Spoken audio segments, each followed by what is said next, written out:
तो नमस्कार प्यारे बच्चों, हमारे HDL क्लासेस में आपका फाइनली स्वागत है। मैं यहाँ पे आ चुका हूँ लेके अर्धवार्षिक परीक्षा 2024-25 का कक्षा 10वीं विषय हिंदी का पेपर, जो आपका A to Z original paper होने वाला है। और यहाँ पे समय आपको 3 घंटे मिलेंगे, साथ में आपको 75 नंबर का पेपर हल करना होगा। यहाँ पे आप कुछ नियम दिए गए हैं, 5-6 नियम हैं, इन्हें आप पढ़ लीजिएगा और इन्हें अनुसार प्रश्न पेपर के हल करने हैं।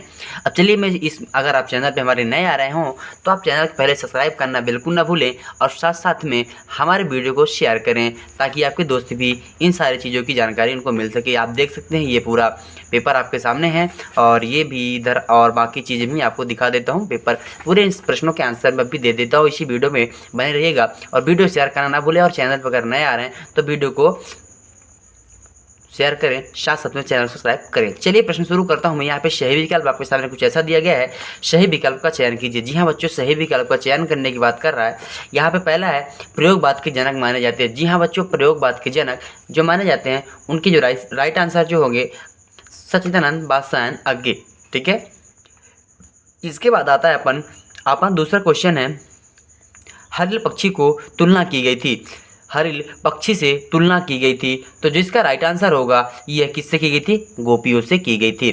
ठीक है बच्चों, ये चीज़ आप कंप्लीट कर लिए होंगे। फिर नेक्स्ट क्वेश्चन आपका है, विभावानुभाव, व्यवहारिक भाव और संयोजन निष्पत्ति, यह परिभाषा किसकी है? तो ये जो परिभाषा है ये भरत मुनि जी की है। जी हाँ बच्चों, ये भरत मुनि जी ने रस के बारे में एक परिभाषा दी थी। ये परिभाषा आपके सामने ये दिया गया है। फिर नेक्स्ट क्वेश्चन है, नेताजी की मूर्ति लगाई गई थी। तो नेताजी की मूर्ति कहाँ लगाई गई थी? तो एक्चुअली में नगर पालिका के सामने लगाई गई थी। आपने बुक में पहले भी पढ़ चुका है। साथ में क्वेश्चन है, जिस समास में प्रथम पद विशेषण और दूसरा पद विशेष होता है उसे अपन कहते हैं। तो जो प्रथम पद का और दूसरा पद बात कर रहा है, पहला विशेषण फिर विशेष्य, तो बात कहाँ जाती है? कर्मधारय की ओर। ये विशेष ध्यान रखेंगे।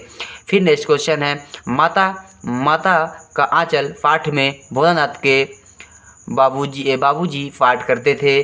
तो जिसका राइट आंसर होगा बाबूजी रामायण का पाठ करते थे। जी हाँ बच्चों, कक्षा 10वीं वाले हिंदी का पहले ऑब्जेक्टिव पूरा प्रश्न देख लिए होंगे मेरे ख्याल से। पहले का अज्ञे जी, दूसरे का गोपिया, तीसरे का भरत मुनि, चौथे का नगर पालिका के सामने लगाई गई थी मूर्ति, और पाँचवें का कर्मधारय समाज, छठवें का रामायण होगा। अब चलते हैं खाली स्थान की ओर बात करेंगे। यहाँ पे आपके सामने कुछ खाली स्थान दिए गए हैं। ठीक है, उत्साह खाली खाली गीत है। ठीक है, यहाँ पे उत्साह क्या है? एक आहान का एक गीत है। ठीक है, फिर नेक्स्ट है भावों की उद्दीप्त को करने वाले पदार्थ क्या कहलाते हैं? तो भावों को उद्दीप्त करने वाले पदार्थ उद्दीपन कहलाते हैं। फिर नेक्स्ट क्वेश्चन है बच्चों आपके सामने, प्रथम भाव प्रधान साहित्य को खाली खाली के स्थान पर कहते हैं। तो भाव प्रधान वाक्य को अपन क्या कह देते हैं? काव्य कह देते हैं। फिर नेक्स्ट क्वेश्चन आपके सामने है, बाल गोविंद भारत के प्रभातियाँ थी। यहाँ पे खाली खाली मास से शुरू होती है, तो ये कब होती है? कार्तिक मास से शुरू हो जाती हैं।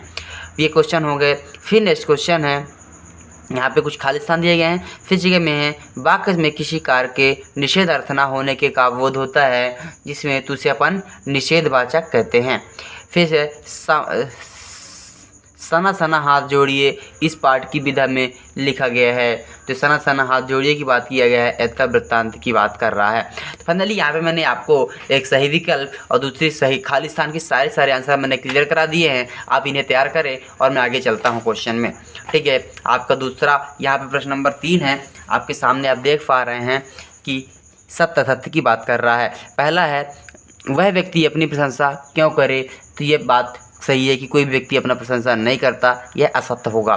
फिर नेक्स्ट क्वेश्चन है, दृश्य काव्य में अभिनव तत्व प्रधान होता है। तो ये बात सही है, ये सत्य हो जाएगा। फिर नेक्स्ट है, नाटक गद्य की गौड़ विधा में आता है। तो ये बात गलत है। ठीक है, फिर नेक्स्ट है, लखनऊ का बलम खीर प्रसिद्ध है। तो ये बात सही है। फिर नेक्स्ट है, सब शक्ति 3 प्रकार के होते हैं। तो ये बात सही है। और यहाँ पे लेखक अज्ञान मनोविज्ञान के विद्यार्थी थे। तो ये बात गलत है। यहाँ पे सही सत्य मैंने पूरी कंप्लीट करा दी। आप देख पा रहे हैं यहाँ पे कि पहले का असत्य, दूसरे का सत्य, तीसरे का असत्य, चौथे का सत्य, पाँचवें का ठीक है। और छठवें का ये आप देख ही लिए होंगे। अब चलते हैं सही जोड़ी पे बात करेंगे। यहाँ पे कुछ सही जोड़ी और साथ में आपके दिए गए हैं एक वाक्य में उत्तर। इन सारे प्रश्नों को भी हम इसी में देख लेंगे। सही जोड़ी है यहाँ पे सप्तक लिखा हुआ है, प्रस्तुत के माध्यम से अप्रस्तुत का बोध, जिसका ज्ञान कम हो, और लोकोक्ति और श्रुति और खेदुम, इन सब के सही जोड़ी धर दिए गए। इनकी चलो अपन देख लेते हैं कि इनका राइट आंसर क्या होगा। ठीक है, तो यहाँ पे पहले सप्तक का जो होना है 7 समूहों का समूह माना जाता है। तो आप यहाँ पे देख सकते हैं सप्तक का 7 समूह का माना जाता है। ठीक है, आप इसको यहाँ से यहाँ तक टिक कर लेंगे। फिर है प्रस्तुत के माध्यम से अप्रस्तुत का बोध हो, उसे अपन क्या कहेंगे, तो अन्योक्ति अलंकार की यह परिभाषा कहा जाता है। तो ये हो जाता है अन्योक्ति अलंकार की परिभाषा। फिर नेक्स्ट है जिसका ज्ञान कम हो, उसे अपन क्या कहेंगे, तो जिसका ज्ञान कम हो उसे अज्ञान कहा जाएगा या अज्ञानी कहा जाएगा। ठीक है, अल्प ज्ञान भी कह सकते हैं, अज्ञानी नहीं, अल्प ज्ञान कहेंगे इसको। जिसका ज्ञान कम हो अल्प ज्ञानी कहलाएगा, अल्प ज्ञान होगा। ठीक है, क्योंकि अज्ञानी मतलब होगा जो बिल्कुल ज्ञानी ना हो, बिल्कुल जिसके पास ज्ञान ना हो, पर इसके पास कुछ कम ज्ञान है, ज्ञान तो है पर कम ज्ञान है, अल्प ज्ञान। लोकोक्ति होगा इसका, तो राइट आंसर लोकोक्ति को कहा जाएगा, कहावत माना जाता है। तो यहाँ पे चौथे का आंसर ये हो जाएगा। और यहाँ पे श्रुति लिखा हुआ है। ठीक है, तो श्रुति है एक शब्द ध्वनि कहा जाता है श्रुति को। तो अपन 5 मार्क यहाँ टिक कर लेंगे। और छठवें का है खेदुम, और खेदुम क्या होता है, देवी देवताओं का निवास जिसे कहा जाता है। ये होगा आपका 6। पूरे के पूरे आंसर मैंने यहाँ पे दे दिए हैं। अब आते हैं प्रश्न नंबर 5 की ओर। और प्रश्न नंबर 5 में आपके सामने कुछ दिया गया है, आप देख ही पा रहे हैं कि एक वाक्य में उत्तर लिखने कहा रहा है। एक प्रश्न एक वाक्य में उत्तर लिखिए। अब चलते हैं प्रश्न नंबर 1 से 6 तक के सारे आंसर अपन हम लिख के बता देते हैं, आपको कोई दिक्कत नहीं है। ठीक है, आप पहले का आंसर आप देख सकते हैं। पहले इनको मैं आगे कर लेता हूँ, फिर आपको मैं आंसर इसके लिख के बताते चलूँगा। आपको प्रश्न भी दिखना चाहिए। हाँ, यहाँ पर प्रश्न नंबर 5 आपका पहला दिया गया है, प्रश्न नंबर 5 का पहला। ठीक है, प्रश्न नंबर 5 कहला जयशंकर प्रसाद की आत्मकथा कविता किस पत्रिका में प्रकाशित हुई थी। तो ये पत्रिका की बात कर रहा है, जयशंकर प्रसाद की आत्मकथा की कविता हास्य प्रस्तम किसी में हास्य पत्रिका। ठीक है, हास्य पत्रिका में प्रकाशित हुई थी। यहाँ पे दूसरी की बात करेंगे, आपका दूसरा जो क्वेश्चन है। ठीक है, दूसरा क्वेश्चन अनुभव किसे कहते हैं। तो अनुभव बहुत बड़ी बात नहीं है, आप लिखेंगे आश्रय की वह शारीरिक चेष्टाओं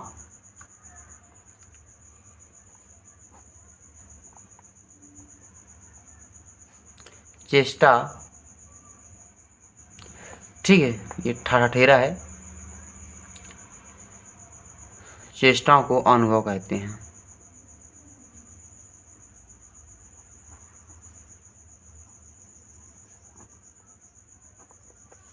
ठीक है, अब तीसरी की बात करेंगे। तीसरा क्वेश्चन क्या है, सांस्कृतिक निबंध में हमें किसके टकराने की प्रेरणा देता है। तो ये किससे,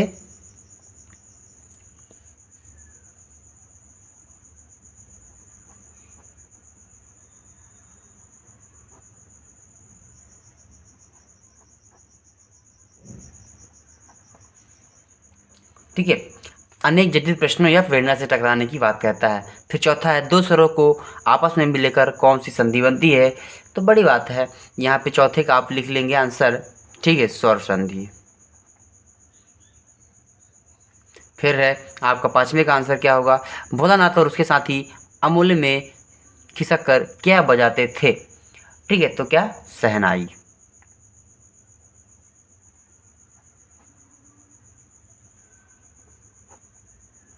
अब एक क्वेश्चन और रह गया आपका, रीतिकाल को श्रृंगार काल क्यों कहा गया है, लिखिए। ठीक है,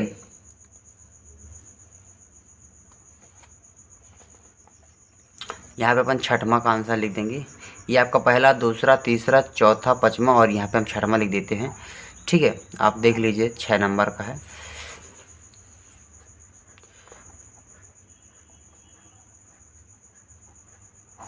हिरोशिमा नामक कविता आरी और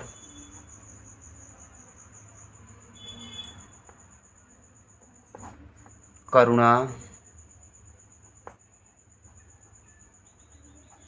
प्रभय काव्य संग्रह से ली गई थी,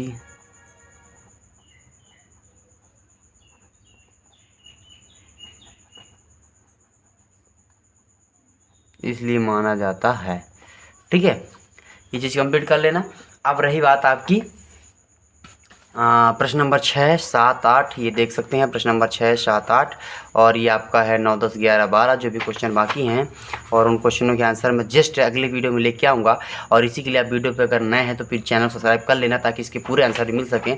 ठीक है, अभी मैं ढूंढ नहीं पाया था इसलिए आप ये कंप्लीट कर लो, और तब तक मैं जस्ट अभी अगला पार्ट वीडियो आएगा तो आप इसे देख सकते हैं और वहाँ पर सारे आंसर आपको मिल जाएंगे। मैंने ये चीज़ कंप्लीट करा दिया है। बाय बाय दोस्तों, अगर चैनल पे नए हैं चैनल सब्सक्राइब करें, वीडियो को शेयर करें यार, हमारा टेलीग्राम चैनल ज्वाइन करना ना भूलें। लिंक डिस्क्रिप्शन में दिया है, साथ में पीडीएफ चाहिए इस चीज़ का तो पीडीएफ डिस्क्रिप्शन में एक लिंक दिया है, पीडीएफ करके आप जाए और वहाँ से डाउनलोड कर लें। Bye bye.